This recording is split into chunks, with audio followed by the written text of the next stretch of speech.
My name is Justin Friedman. I currently stay in Rosebank in Cape Town. I am 36 years old and I'm a human nature explorer.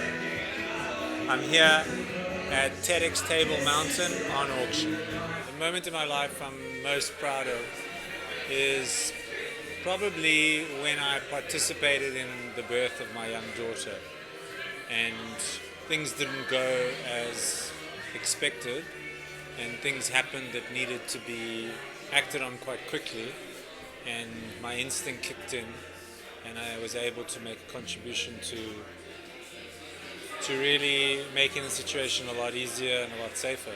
When my child was born, she was born at home, but she wasn't breathing very well, and she had swallowed meconium, and so it started to affect her breathing, and she was going blue.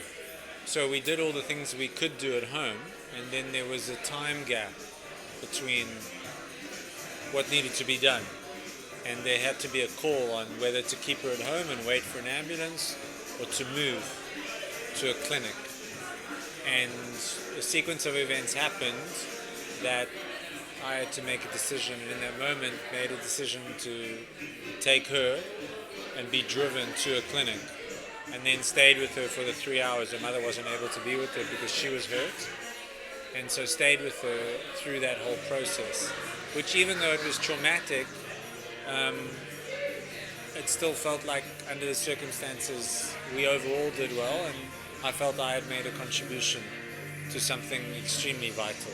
In terms of the theme of exploring my edge, I was in the Philippines with a woman, and I was on an island, a very small island, and we were walking around the island, and the tide started to come up until it was at my knees, then it was at my waist, then it was at our necks, and it was dark, it was becoming dark, and in that moment I didn't know what to do.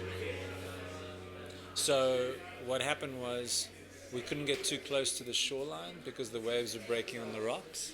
We couldn't go too out to sea because we'd be pulled out to sea.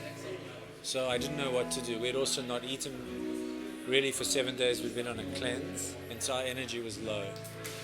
And just as the water started to go above our heads, and I really surrendered to, I don't know what to do, and I felt like I was trying to keep both of us positive, I floated down to the bottom of the ocean and touched the rocks, and then this phosphorescence came alive, and all of a sudden there was light under us that in a way was lighting the way, that showed us where the rocks were and where they weren't.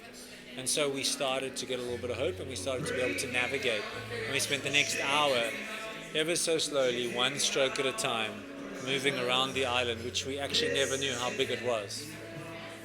And finally we came to the beach, and we were able to collapse on the beach after many hours of treading water to stay alive. And in that moment, I think we were pushed to our edge.